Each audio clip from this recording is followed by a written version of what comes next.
शङ्करः शङ्कराचार्यः सद्गुरु सर्वसन्निभः सर्वेषां शङ्करः सन्तु सच्चिदानन्दरूपिणः ज्ञानदं सद्गुरुं शान्तम् अज्ञानारण्यदाहकम् नमामि परमाचार्यम् श्रीमच्छङ्करधारिणम् सदा शिवसमारम्भाम् शङ्कराचार्यमध्यमाम्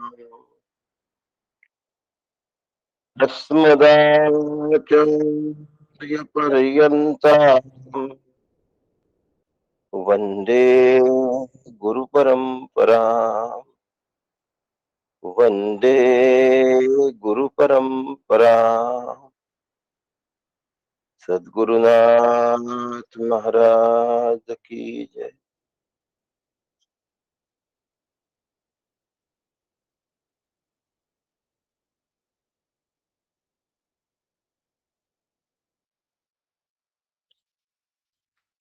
परमपूज्य सद्गुरु डॉक्टर काका यांच्या चरणी साष्टांग वंदन करतो. पूजनीय मंदाताईंच्या चरणी साष्टांग वंदन करतो. आदरणीय नीलाताई दातार ज्यांनी आज कठोपनिषद म्हटलंय त्या नीलाताईंना वंदन करतो. आपण सगळे भगवत स्वरूप मुमुक्षु आहात आपल्या सगळ्यांना वंदन करतो आणि आपण सगळे मिळून शांती पाठ म्हणूया आणि मग त्या विषयाला प्रारंभ करूया. ऑनलाईनच्या लोकांनी मनातच म्हणायचंय, ऑफलाईनच्या लोकांनी प्रत्यक्ष म्हणायचं. हे दाबायचं आणि ते असं दाबायचं. तुला खूप प्रॉब्लेम येणार आहे तशी माहिती काय करणार काय करायचं काय.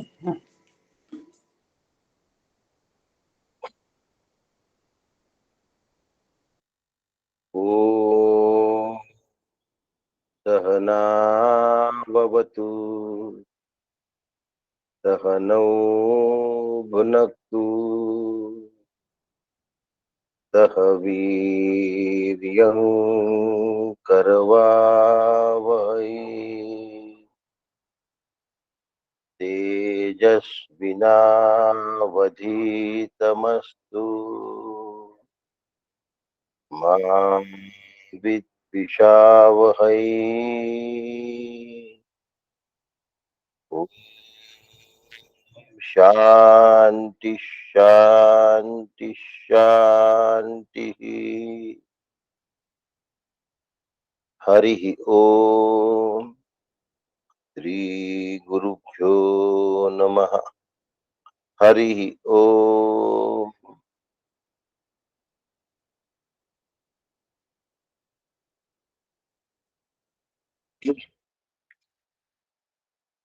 कठोपनिषद पहिल्या मंत्राला प्रारंभ करतोय. यापूर्वी आपण म्हटलंय आणि सविस्तर बघितलंय. काय बघितलंय त्याची फक्त आठवण ठेवायची आहे की एक कथानक सांगतोय त्याला आख्यायिका म्हटलंय आचार्यांनी. आणि ही आख्यायिका विद्यास्तुत्यर्था कशासाठी आहे?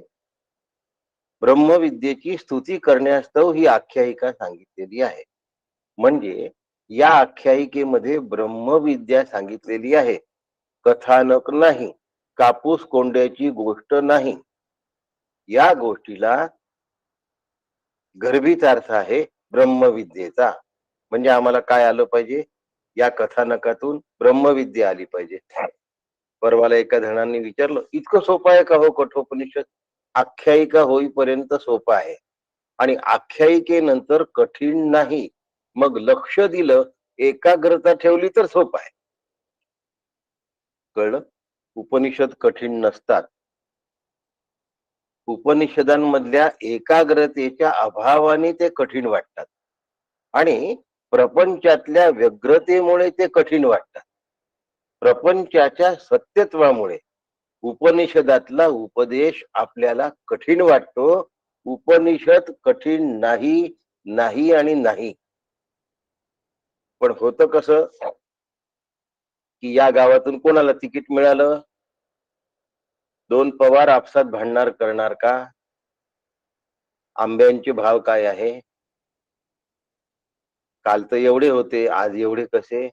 ह्या गोष्टींमध्ये ज्यांनी मनापासून रस घेतला त्या ठिकाणी त्याला उपनिषद कठीणच जाणार. पण मनापासून ऐका, नवीन माणसाला सुद्धा समजेल. माझा दावा आहे हा. नवीन माणसालाही पण नाही समजलं तर मला विचारा, फोन करा, कितीही वेळ प्रश्न विचारा, पण लक्ष याच्यात द्या. पूर्ण एकाग्रतेने ऐका. पहिल्या मंत्राला प्रारंभ करतोय. ओम उषन्न वै वायश्रवसः सर्ववेद समददौ तस्य नचिकेता नाम पुत्र आस. एक आख्यायिका आहे की यज्ञ फळाची इच्छा करणाऱ्या वाजश्रवाच्या पुत्राने विश्वजित यज्ञात आपले सर्व धन देऊन टाकले. त्याला नचिकेता नावाचा पुत्र होता. गोष्ट सुरू झाली. पण गोष्ट ब्रह्मविद्यायाम, ब्रह्मस्तुती प्रित्यर्थ आहे. राजविद्या राजगुह्यम. माता ही ब्रह्मविद्या याच्यात काय सांगितली आहे, इथून सुरू करायचं. कथानक फार गौण आहे. आता सुरुवात काय केली आहे? उषन्न वै वाजश्रवसहा. उषण शब्दाचा अर्थ कामनायुक्त असा होतो, भोगेच्छा असलेला.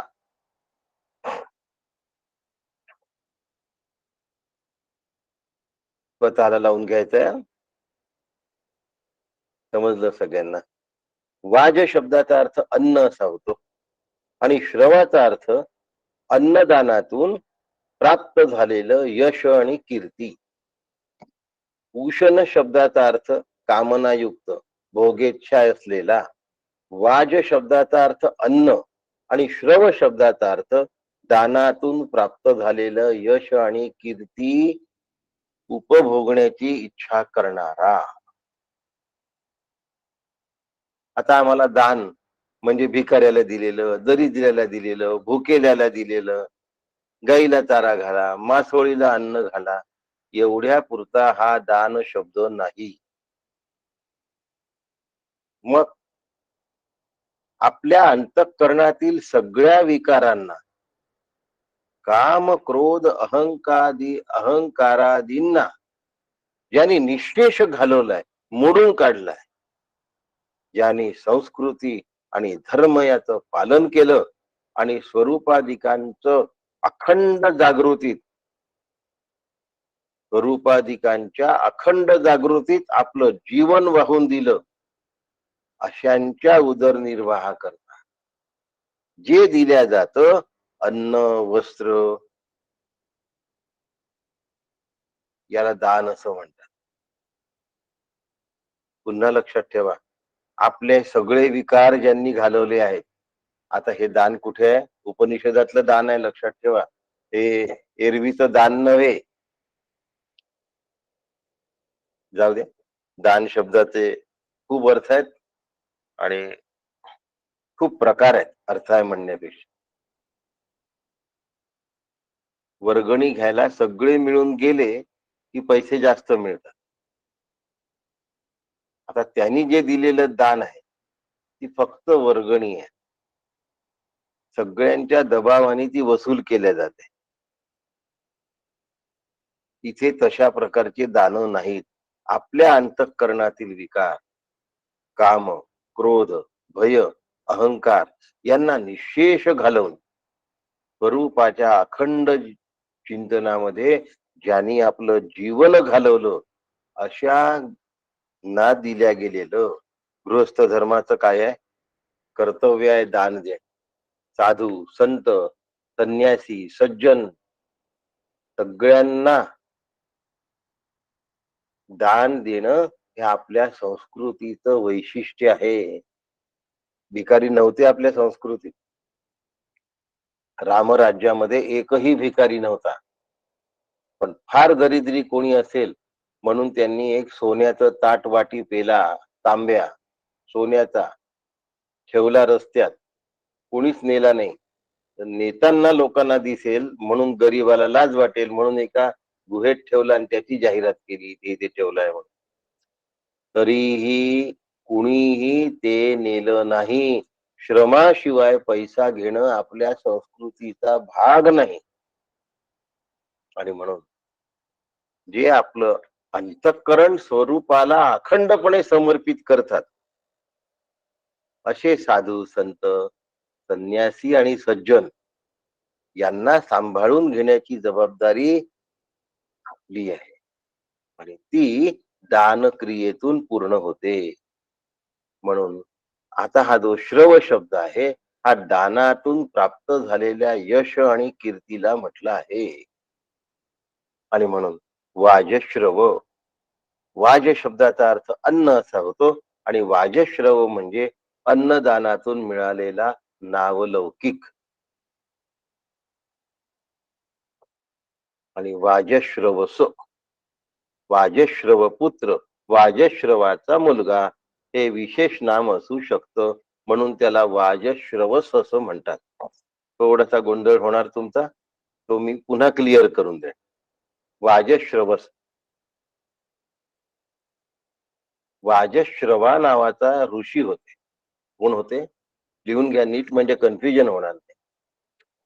वाजश्रवा नावाचे ऋषी होते.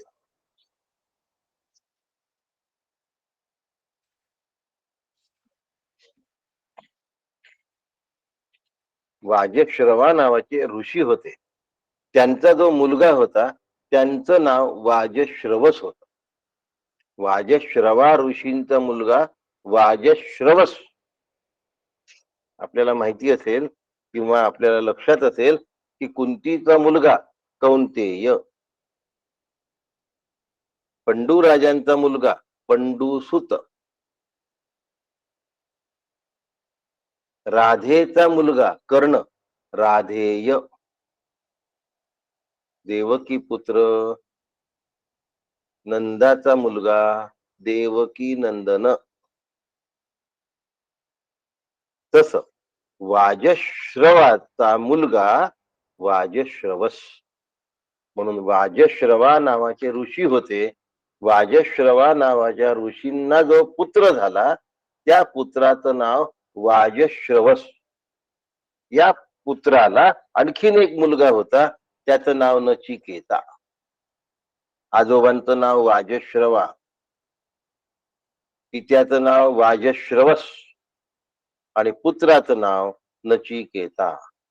आता नचिकेत्याचे वडील ज्यांचं नाव वाजश्रवस आहे त्यांनी विश्वजित यज्ञ केला. आता विश्वजित यज्ञामध्ये सर्वस्वाचं दान करायचं असतं म्हणून वाजश्रवसाने विश्वजित यज्ञ केला. कसा यज्ञ केला? आपल्यासारखा. आपल्यासारखा म्हणजे कसा केला हो? विश्वजित यज्ञामध्ये सर्वस्वाचं दान द्यायचं असतं आणि मोबदल्यात जगाला जिंकायचं असतं.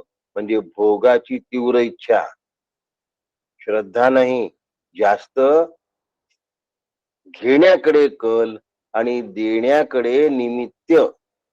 द्यायचं निमित्त, घ्यायचे प्रचंड भोग घ्यायचे.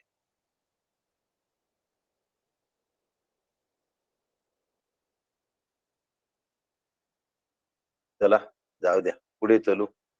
वाजश्रवसाने विश्वजित यज्ञामध्ये कामनेने युक्त होऊन भोगेच्छेपोटी सर्वस्वाचं दान दिलं. सर्व वेद समददो, संपूर्ण धन देऊन टाकलं. धन शब्दामध्ये नुसती संपत्ती येत नाही. गोधन, पुत्रधन, पशुधन म्हणजे नुसता पैसा म्हणजे धन नव्हे. पशु हा सुद्धा धनाचा भाग आहे. पुत्र हा सुद्धा धनाचा भाग आहे. आणि पूर्वी वाट्याला आलेलं धन देऊन टाकण्याची पद्धत होती. आता दुसऱ्याच्या वाट्याचं धन एका प्रसिद्ध सिने नटीने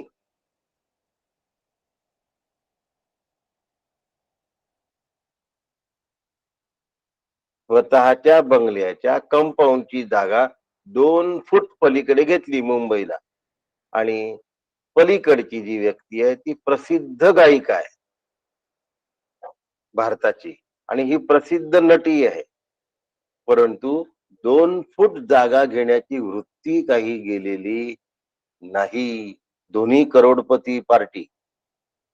मुंबईतलं घर म्हणतोय, फ्लॅट म्हटलेला नाही, पण 2 फूट जागा मात्र आपल्या कब्जात कशी करायची ह्यासाठी शेवटी कोर्टात जावं लागलं. दुसऱ्याचं ओरबडून खायचं आणि स्वतःच दिल्यासारखं करायचं, याला म्हणतात. समजलं सगळ्यांना मी काय म्हणतोय? आम्हाला देवापासून काय पाहिजे असतं? सत्यनारायणाची पूजा करतो आम्ही. काय पाहिजे असतं आम्हाला? खूप. ती जी नाव आहे ना, ती सगळी सुवर्ण मोहरांनी भरलेली हवी असते आम्हाला. आणि त्यासाठी मग आम्ही काय वापरतो? पूजेच्या सडक्या सुपाऱ्या. पूजेच्या सुपाऱ्या द्या म्हणतो. दुकानात जाऊन गेल्यावर काय मागतो त्याला? पूजेच्या सुपाऱ्या.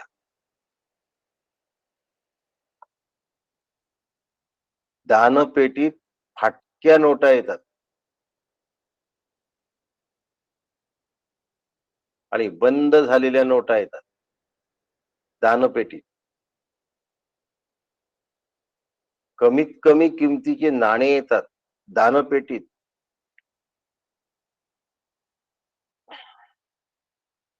लहान आकाराचं फळ येतं आणि स्वस्त मिळणारी फळं येतात. महागाचं फळ कधी येत नाही. असो. विश्वजित यज्ञात सकाम दान होतं. वाजश्रवसानी जे केलं ते सकाम दान होतं. परिवाराप्रती अत्यंत आसक्ती आहे. चांगल्या चांगल्या वस्तू घरी राखून ठेवल्या आणि खराब वस्तू देऊन टाकल्या.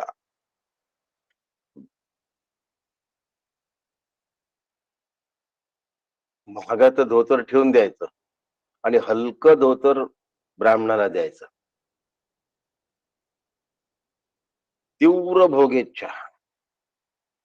आणि ते हलकं धोतर का द्यायचं?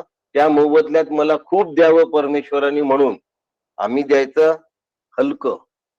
सडक्या सुपाऱ्या. काय काय करतात लोक. आपण तसं करू नये एवढंच.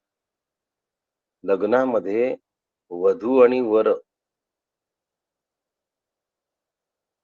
यांच्या शिरावर अक्षता टाकल्या जातात.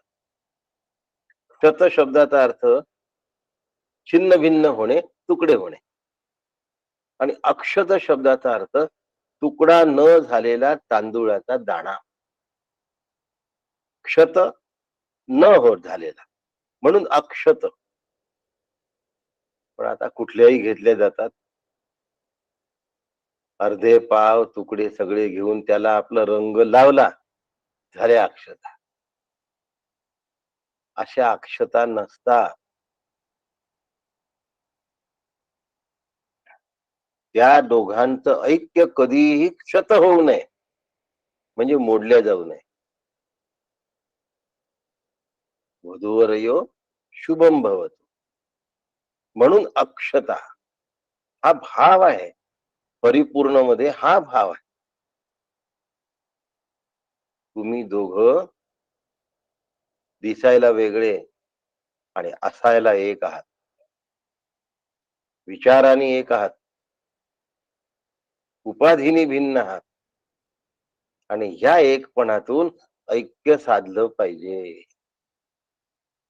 ह्यासाठी विवाह.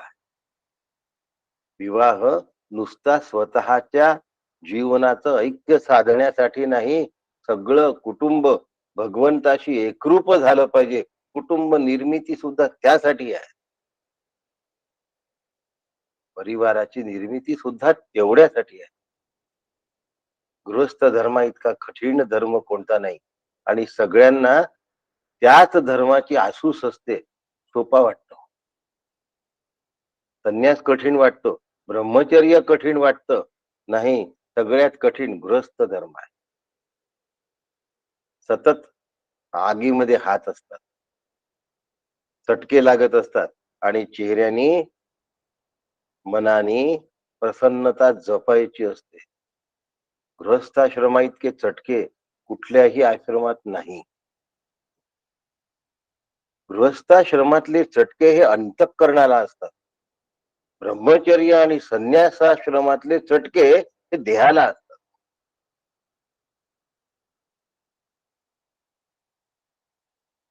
असो, आपला विषय दानाचा सुरू आहे. गृहस्थ धर्म कठीण आहे बरं. गृहस्थ धर्मात दान देणं सुद्धा इतकं सोपं नाही. देण्याची वृत्ती एक आणि अट आहे, देशे कालेच पात्रेच तद्दानम. कोणतं दान?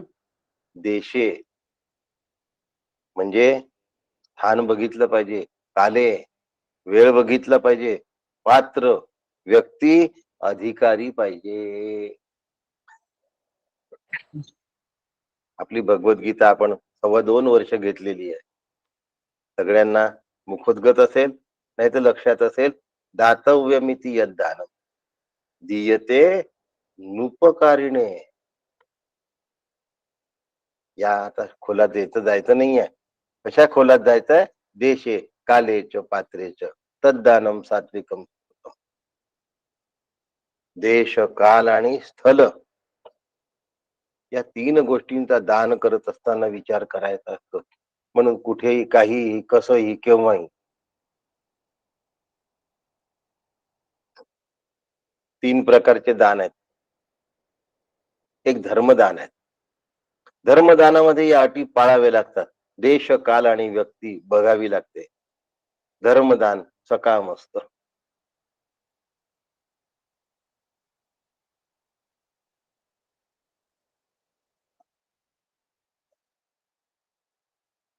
वरद लक्ष्मी काय काय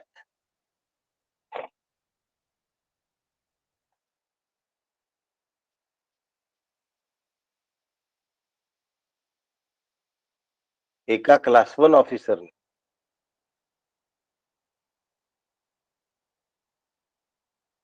ज्यांच्या मुलाचं घर ऑस्ट्रेलियामध्ये आहे, मुलीचं घर अमेरिकेमध्ये आहे, स्वतःच एक घर यवतमाळामध्ये आहे, 3 मजली मोक्याच्या ठिकाणी नागपुरामध्ये आहे आणि पुण्यामध्ये फ्लॅट आहे आणि 10,000 स्क्वेअर फुटाचा प्लॉट आहे. दोघांनाही क्लास 1 ऑफिसर म्हणून पेन्शन आहे. वरद लक्ष्मी व्रत केलं. मला ठाऊक नाही, मी अचानक गेलो होतो. माझे नातलग आहे, म्हणे हे पुस्तक हे घे, एवढ्या एवढ्या ठिकाणी आम्हाला द्यायचं असतं. मग तसं व्रत तुम्ही करा, तुम्ही तेवढ्या लोकांना द्या, मला माफ करा, मला काही देऊ नका तुम्ही. हे तुम्ही ज्याला दुसऱ्या कोणाला द्यायचं असेल त्यांना द्या. माझा देवाला नमस्कार, तुम्हालाही नमस्कार. सकामता संपत नाही. एवढी सगळी संपत्ती जमवली, पण पुन्हा मिळण्याची इच्छा काही संपून नाही रे. धर्मदान सकाम असतं. भक्तियुक्त दानामध्ये दान ही पूजा असते.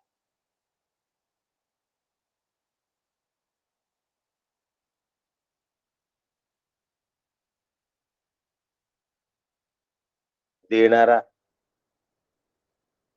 आणि घेणारा माझ्याकडनं राम भिक्षा घेतोय, माझ्याकडनं राम भिक्षा घेतोय. मी कोणालाही देण्याची क्षमता ठेवत नाही. त्याला भक्तियुक्त दान असं म्हणतात. दाता निमित्त मात्र आहे. कारण दाता जो आहे म्हणजे आपण जर देत असू तर आपल्यापासून घेणारा भगवंत आहे. भक्तियुक्त दान आहे. पहिलं धार्मिक दान सांगितलं, देशे कालेच पात्रेच तद्दानम सात्विकम होतं. आता भक्तियुक्त दान आहे. त्याच्यात देश काल आणि पात्र बघायचं नाही आहे. मी निमित्त मात्र आहे हे बघायचं आहे आणि घेणारा भगवंत आहे असं लक्षात ठेवा. याला भक्तियुक्त दान असं म्हणतात. दानाची वस्तू श्रेष्ठ असली पाहिजे. दानाची वस्तू उपभोगी असल्या पाहिजे आणि ज्याला आपण दान देतो तो आपल्यापेक्षा श्रेष्ठ आहे. म्हणून आपण ज्याला दान देतो आणि आपल्याकडून जो दान घेतो तो दान घेणारा आपलं पाप घेतोय त्याला नमस्कार करावा की तू माझं दान घेतलंय, माझ्यावर तू उपकार केले. दान घेऊन तू उपकार केले.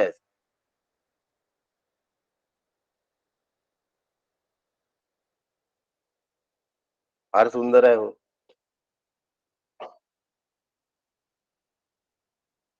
उगाच नाही आपल्याकडे हळदी कुंकू करत आणि वाण देत.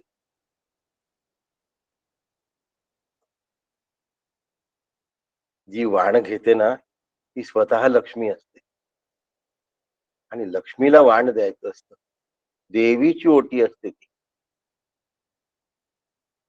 ओळखीच्या बायका बोलवणे हे जरी त्यातला भाग असला तरी आल्यानंतर त्यांना ओळखीच्या न समजता प्रत्यक्ष भगवंत समजून त्यांची ओटी भरायची आणि ओटी भरल्यानंतर त्यांना दान देत असतात. संक्रांत आणि दान दिल्यानंतर नमस्कार करायचा. भगवंत साक्षात लक्ष्मी माझं दान स्वीकारते आहे. लक्ष्मीला काय कमी आहे तरीही ती माझं दान स्वीकारते. आजकाल हळदी कुंकू संपले आणि वाणही संपलं.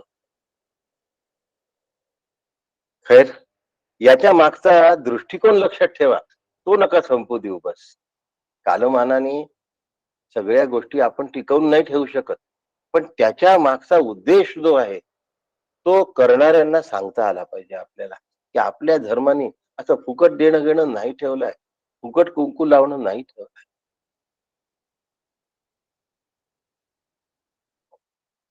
तिसरा प्रकार आहे ज्ञानदान. हे सर्वोत्तम दान आहे. हे विलक्षण दान आहे. अंतःकरण शुद्धीचं दान आहे आणि परित्यागाच्या भावनेतून केलेलं दान आहे. त्याच्यात कोणता परित्याग आहे हो? ज्ञानदानात कोणता परित्याग आहे सांगणारा मी कोणीही नाही पण माझ्या कल्याणासाठी तू ऐकतोय. आज आपल्या 100च्या वर लोक या ठिकाणी आहेत. माझं पिक्चर मोठं असल्यामुळे मला आकडा या ठिकाणी पाहता येणार नाहीये पण 100हून वर आहे एवढं मला नक्की माहिती असतं. असं असताना ही सगळी मंडळी जी ऐकतायत ती माझा अभ्यास पक्का होण्याकरता ऐकतायत. मला स्वरूपाकार व्हाव होता यावं म्हणून ऐकतायत. म्हणून तुम्हाला वंदन सुरुवातीला. आधी जे वंदन आहे ते यासाठी आहे की तो माझ्यावर केलेला उपकार आहे. याला ज्ञान दान असं म्हणतात. इथे देणारा श्रेष्ठ नाहीये घेणारा श्रेष्ठ आहे. आणि परित्याग कशाचा आहे अहंकाराचा परित्याग आहे. नाही तर माझ्यासारखं कोणी सांगत नाही. मी सांगितलं म्हणून त्यांना समजलं. तेच म्हणाले तुम्ही नसते तर आमचं काय झालं असतं. त्यांना काही म्हणू द्या. तुम्ही मनात लक्षात ठेवा की तुम्ही फक्त स्पीकर आहात. You are the mic only. तुम्ही नुसता भोंगा आहात.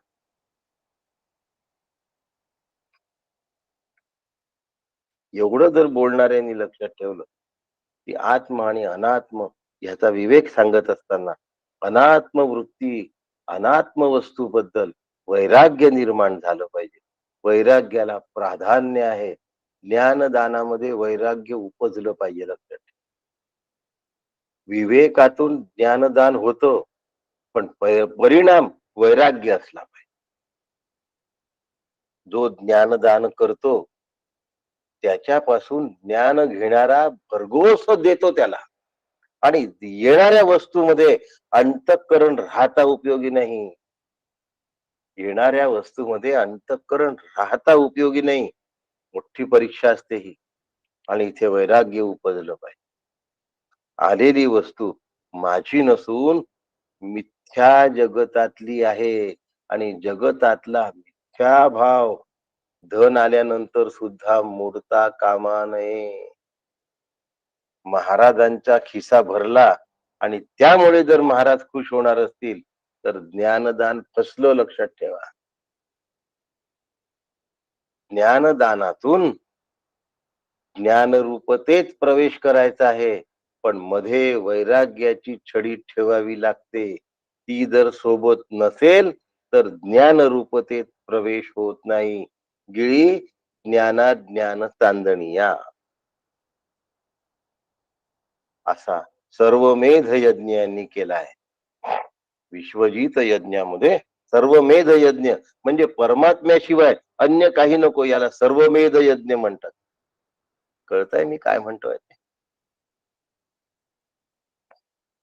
अध्यस्त माठामध्ये अधिष्ठान माती आहे.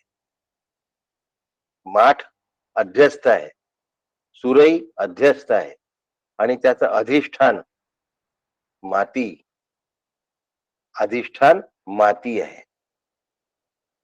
दागिन्याचं अधिष्ठान सुवर्ण आहे, अलंकाराचं अधिष्ठान सुवर्ण आहे.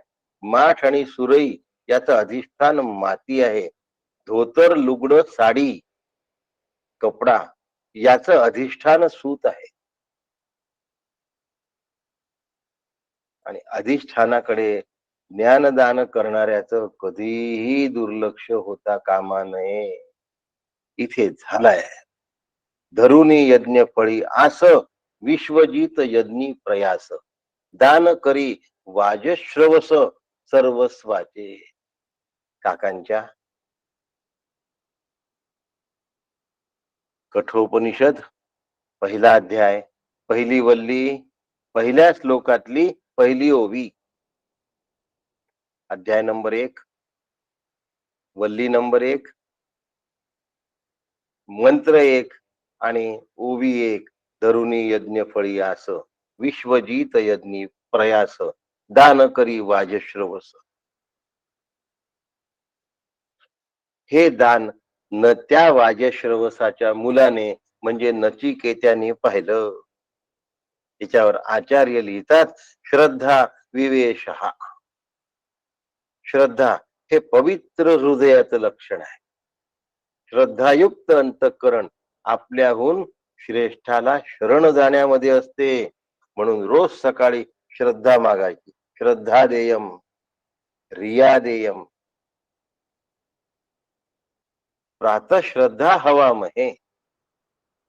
आम्ही रोज सकाळी श्रद्धेचं आवाहन करतो. श्रद्धावान लभते ज्ञानम, तत्परः संयतेंद्रियाः. विसरायचं नाही.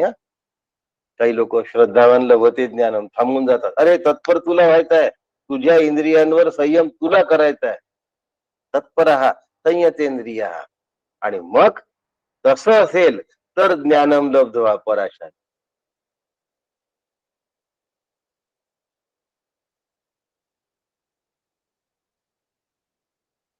ऍक्सिलरेटर वर पाय ठेवल्यानंतर गाडीचा वेग वाढतो. श्रद्धा आहे.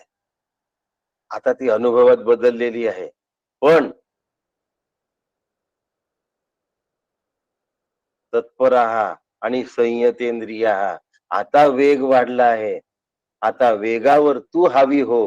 वेग तुझ्या मस्तकात हावी होता कामा नये. संयतेंद्रिया. जोपर्यंत वेगावर माझं नियंत्रण आहे तोपर्यंत संयतेंद्रिय आहे. ज्या दिवशी वेग माझ्या मस्तकामध्ये शिरतो,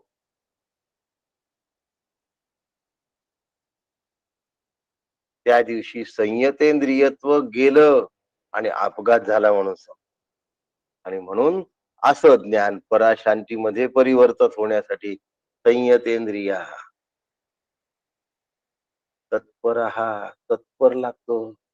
केव्हा ऍक्सिलरेटर कमी केलं पाहिजे, केव्हा ब्रेक्स लावले पाहिजे, किती वळण आपल्याला कशा पद्धतीने घेतलं पाहिजे, आपली दिशा आणि बाजू बरोबर आहे की नाही. संयतेंद्रिय, श्रद्धेचं महत्व आहे, लक्षात ठेवा. म्हणून भगवद्गीता एक बाजू सांगितली की दुसरी बाजू लक्षात ठेवली पाहिजे. अश्रद्धाना हा पुरुष नाही चालत. अश्रद्धाना हा पुरुष धर्मस्यास्य, हा, नाही तर मग अज्ञश्या श्रद्धानश्य. अज्ञश्या इथे अश्रद्धानश्य शब्द आहे बरं का. अज्ञश्या श्रद्धा ज्ञान, अज्ञश्च अश्रद्धानश्च असा शब्द आहे. अज्ञश्या श्रद्धानश्च संशयात्मा विनश्यते. उपनिषद आणि भगवद्गीता हे हातात हात घालून चालतात, एकच आहेत. अशा पद्धतीचं दानाचं आम्हाला एकदा महत्व समजलं की मग आम्ही, म्हणून हे सगळं जे नियंत्रण आहे ना, हे राहण्यासाठी सद्गुरूंच्या कृपेची गरज असते, साक्षात सद्गुरूंच्या भेटीची गरज असते. म्हणून ब्रह्मविद्येसमोर सद्गुरू शिवाय ती कळतच नाही. दुर्लभो विषय त्याग, दुर्लभम तत्वदर्शनम, दुर्लभा सहजावस्था सद्गुरो करुणाम विना. पुष्कळदा साधकांना असं वाटतं की थोडस शब्दज्ञान आलं की आम्हाला खूप काही कळतं, प्रवचन करता आलं की जमलं. मला काही प्रवचनाची खुमखुमी नाही, हा सुद्धा एक अहंकाराचाच भाग असतो. मी प्रवचन केल्याशिवाय राहणार नाही, हाही अहंकाराचाच भाग असतो. आणि हे सगळे अहंकार सद्गुरूंशिवाय जात नाही. आणि मग थोडस शाब्दिक ज्ञान झालं, प्रवचन करू लागले की स्वतःला ब्रह्मज्ञानी समजायला वेळ लागत नाही.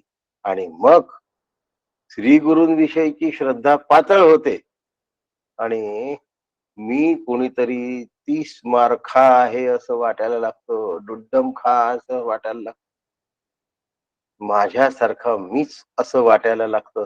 अधोगतीची खूण आहे. आणि म्हणून दुर्लभो विषय त्याग, वैराग्य आहे बघा.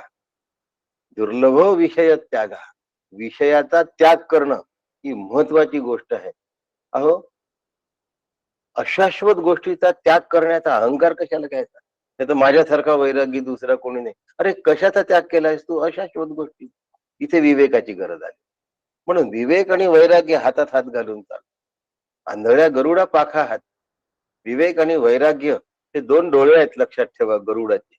दोन्ही डोळे गेलेला गरुड पंखामध्ये कितीही ताकद असेल तरी यशस्वीरित्या गंतव्य स्थानाला पोहोचू शकत नाही. म्हणून विवेक आणि वैराग्याशिवाय साधकाच्या जीवनात यश असू शकत नाही. आणि हे सद्गुरु कृपेने साधतं. प्रयत्न करावाच लागतो, अभ्यास करावाच लागतो. अभ्यासे न तू कौंतेय वैराग्य न. पण अभ्यास करत असताना दुर्लभो सहजावस्था, सहजावस्थेला नाही पोहोचत कृपेशिवाय. सद्गुरूंची करुणा तिथे लागते. मी ब्रह्म आहे या वृत्तीपर्यंत एखादा निकराने अभ्यास केला तर जाऊन पोहोचू शकेल, पण त्या वृत्तीतून ब्रह्मरूपतेची सहजावस्था सद्गुरूंशिवाय होत नाही. असं मनामध्ये एक तर न्यूनगंड राहतो, नाही तर अहंगंड राहतो, पण कुठला तरी एक गंड त्याला गंडांतरासाठी पुरेसा असतो. तहु कुमार संतम दक्षिणासु नियमानासु श्रद्धा विवेश सोम न्यत. ब्राह्मण आपल्या दक्षिणारूप धन गोधन नेत असताना कुमार नचिकेत्याने मनामध्ये विचार केला की आपल्या पित्याचं हित झालं पाहिजे, आणि या भावनेतून तो दिलेल्या धानाकडे बघतोय. कुमार वय नचिकेता जपता पित्याची या हिता, जागृत झाली आस्तिक्यता आवेशाने. त्याची आस्तिक्य बुद्धी जागृत झाली. आचार्य म्हणतात कुमार शब्दाची व्याख्या केली आहे आचार्यांनी. सम ह नचिकेत सम कुमार ब्रह्मवयसम संतम अप्राप्य जनशक्तीम. कुमार शब्दाला अर्थफोड केली आहे की ज्याच्यामध्ये प्रजोत्पादनाची शक्ती नाही असं जे वय त्याला कौमारावस्था असं म्हणतात, कुमार असं म्हणतात. प्रजोत्पादन करता येत नाही त्या वयामध्ये असा जो कुमार होता त्याच्यामध्ये आस्तिक्य बुद्धीतून पित्याच्या हिताची इच्छा निर्माण झाली. श्रद्धेतून विचार केलाय, एवढ्या बालपणी त्याच्या मनात एवढा सुंदर विचार आला. संस्कार संपन्न मनातून सुविचार उदयाला येत असतात. शिक्षणातून उदयाला नाही येत, संस्कारातून उदयाला येतात. सुविचारातून सदुच्चार प्रगटतात आणि सदुच्चारातून सदाचार होतो. संस्कार संपन्न मनातून सुविचार उदयाला येतात, सुविचारातून सदुच्चार आणि सदुच्चारातून सदाचार. म्हणून शास्त्रशुद्ध पठण, सदुच्चार. बालमेव श्रद्धास्तिक्य बुद्धी ही. हा जो बालक आहे याचं नाव आहे नचिकेता. हा कुमार वयात आहे. श्रद्धास्तिक्य बुद्धी, पित्याच्या हिताची कामना झाली म्हणून आस्तिक्य बुद्धी आणि आवेशाने त्यांनी प्रवेश केला. श्रद्धा विवेश, आस्तिक्य बुद्धीचा आवेश घेऊन बालकाने शुद्ध कल्याणाच्या भावनेतून निर्माण झालेल्या इच्छेने आतमध्ये प्रवेश केला. कस्मिन काल इत्याह. आचार्य म्हणतात ती वेळ कोणती होती? ऋत्विगभ्य सदस्येभ्यश्च दक्षिणासु नियमानासु दक्षिणार्थासु गोषु. ऋत्विक आणि अन्य सदस्यांकरिता दक्षिणा आणत होते तेव्हा अधिकार परत्वे गायी आणल्या जात होत्या. आणि तेव्हा नचिकेत येऊन तिथे प्रगटला, म्हणजे आतमध्ये आला. शांकर भाष्य म्हणतो आविष्ट श्रद्धो नचिकेता अमन्यत. त्या गायी आणताना पाहून नचिकेता श्रद्धाविष्ट होऊन विचार करायला लागला. लहान मुलांना प्राण्यांचं खूप प्रेम असतं, खूप आकर्षण असतं. आणि श्रद्धा विशेष म्हणजे श्रद्धेने आवेशात येऊन तो स्फुरतो आणि सत्याची बाजू घ्यायला. आत्मबलिदान द्यावं लागलं तरी चालेल, पण वडिलांना पुढे येणाऱ्या अतोनात दुःखापासून वाचवलं पाहिजे, त्यांचं हित झालं पाहिजे या इच्छेने, सत्यावरच्या प्रेमाच्या इच्छेने तो सत्य पालनाच्या धर्माला सोडू इच्छित नाही. नेटाने सत्याचा पाठपुरावा करतो, व्यवहार करतो, सत्याशी तडजोड करत नाही. यश यो न यो, सत्याशी तडजोड करत नाही. नचिकेता बघा बरं, नचिकेता सत्यप्रेमी आहे.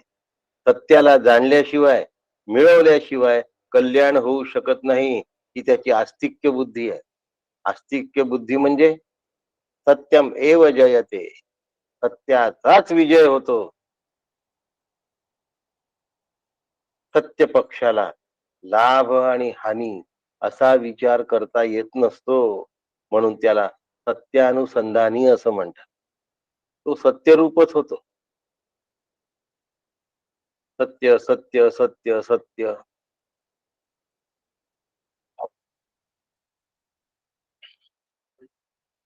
असो, विषयांतर होऊ देत नाही, नाही तर सत्यवान शब्दाचा अर्थ सांगितला असता. पण सत्यानुसंधानी सत्य स्वरूप होतो. व्यवहारामध्ये जो सत्य सांभाळत नाही, व्यवहारामध्ये जो असत्य स्वीकारतो, त्यांनी परमार्थामध्ये कितीही साधना केली तरीही सफल होत नाही. कितीही सत्याचं अनुसंधान करण्याचा प्रयत्न केला साधनकाली आणि व्यवहारामध्ये असत्याशी जोडल्या गेला असेल, त्याचा मोक्ष होत नाही, त्याला सफलता मिळत नाही. काही लोक धनासाठी, काही लोक कीर्तीसाठी, काही लोक इब्रतीसाठी खोटं बोलतात, खोट्याचा आधार घेतात, खोटं बोलल्याशिवाय चालत नाही असं म्हणतात. हवं ते मिळालं तरीही चालेल, हवं तेच मिळावं असं वाटतं, त्यासाठी खोटं बोलायचा, खोट्याचा आधार घ्यायचा. जो तयारी करतो त्यांनी असत्याचा आदर केलेला आहे, सत्याचा अनादर केलेला आहे. अशा माणसाचा परमार्थ खोटाच असतो. खोट्याचा आधार घेणारा सत्याला जाऊन पोचत नाही, म्हणून व्यवहारात सुद्धा खोटं बोलून चालत नाही. जो व्यवहार खोटा करतो त्याचा परमार्थ खरा होण्याची सुतराम शक्यता नाही. काय चालू आहे? वाजश्रवस गोदान करतोय, पशुधनाचं दान करतोय, आणि त्या वेळेला नचिकेत्याची एंट्री झालेली आहे. आणि नचिकेत्याला लक्षात येत आहे की इथे गडबड होऊन राहिली आहे, इथे खोटेपणा होतो आहे.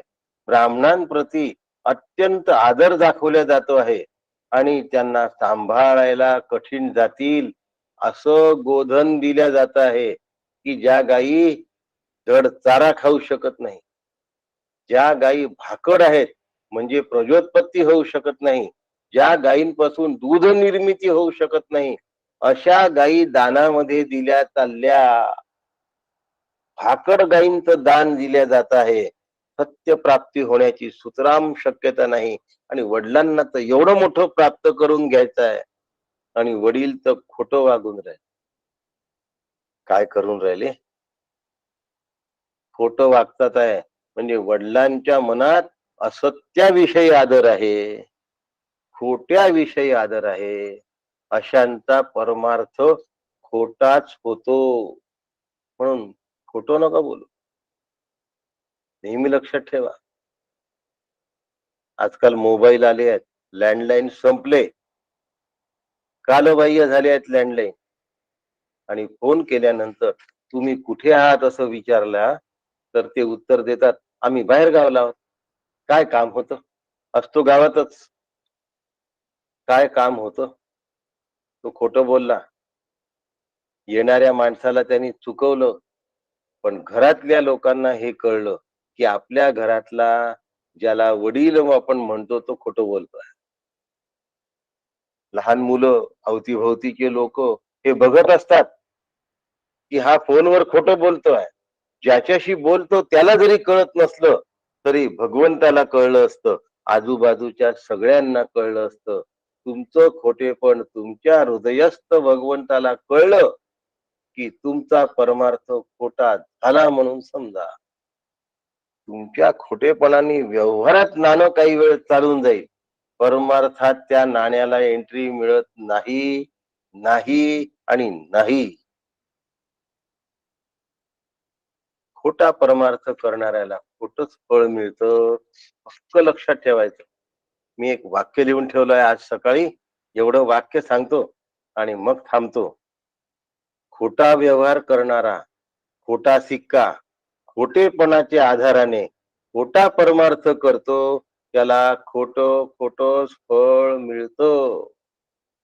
कधी खोटं बोलू नका. आपलं नुकसान होणार असेल खरं बोलून तरीही खरंच बोला, पण खोटं बोलू नका. खोटं बोलून तुमचा फायदा होत असेल तरीही परमार्थ खोटा झाला म्हणून समजा, त्याची हानी झाली म्हणून. काय नाही हो, आम्ही फक्त ऐकतो. सत्यनारायणाच्या कथेमध्ये नावेमध्ये तो काय घेऊन आला असतो? धन घेऊन आला असतो. आणि त्याला विचारतात की तू काय आणलाय? कथेमधली गोष्ट सांगतोय, सत्यनारायणाच्या. सत्य नारायण, नारायण सत्य आहे, लक्षात ठेवा. आणि तो म्हणतो काय नाही हो, वेली वगैरे आणल्या आहेत. ते म्हणतात तथास्तु. आणि यांनी आणलेलं सगळं जे धन आहे, खूप वर्ष झाले ती कथा ऐकून, या त्याच्यामुळे नावं वगैरे पाठ नाहीत मला. यांनी आणलेलं जे काही धन आहे त्याचं वेली होऊन जातात आणि मग त्याला फार वाईट वाटतं. मग तो सत्यनारायणाची पूजा करतो आणि पुन्हा त्या वेलींचं धन तयार होतं. म्हणजे सत्याला स्वीकारलं तर सगळं जमतं, खोट्याला स्वीकारलं तर सगळं नासतं. लक्षात ठेवा. परमार्थ करायचा असेल तर पहिल्यांदा आचरणात सत्याचरण व्हायला हवं. निष्ठा सत्यावरची असायला. गुरु सत्य स्वरूप आहे, लक्षात ठेवा. आणि मी स्वतः सुद्धा सत्य स्वरूप आहे. सत्य कधी नाश पावत नसतं. माझा देह नाश पावेल, असत्य आहे, अशाश्वत आहे, मिथ्या आहे, उपाधी आहे. माझं स्वरूप सत्य स्वरूप आहे. सत्य तू, सत्य तू, सत्य तू विठ्ठला. तुकोबा विठ्ठलाला त्रिवार सत्य म्हणतात. सत्यावरची निष्ठा अत्यंत महत्वाची आहे. व्यवहारकालीन सत्य जो पाळू शकत नाही त्याचा परमार्थ बुडला म्हणून समजा. भले त्याचे लोक प्रवचन ऐकत, भलेही अनेक ऑनलाईन वर तो प्रसिद्ध असो, भलेही त्याच्याकडे लोक आदराने बघत, त्याचा घात झाला एवढं पक्का आहे. म्हणून माझा घात होऊ नये असं वाटत असेल तर माझ्या आचरणात सत्य लागेल.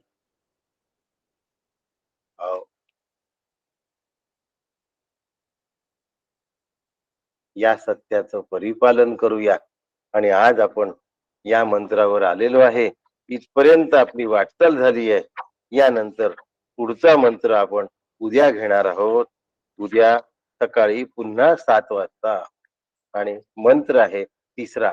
आज 2 मंत्र झाले आपले आणि तिसऱ्या मंत्राचा काही भाग सुद्धा आपण घेतलाय भाकडगाई. त्यांचं थोडस वर्णन आणि पुढे हे जरा लवकर लवकर घेऊ. तत्वज्ञानाचा विषय आला अजून खोलवर की मग तो सविस्तर आणि डिटेल्स घेणार.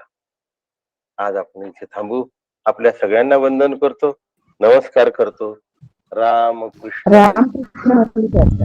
रामकृष्ण हरी काका. खूप दिवसांनी आवाज ऐकला. रामकृष्ण हरी. रामकृष्ण हरी काका. वासंतीताई, रामकृष्ण हरी काका.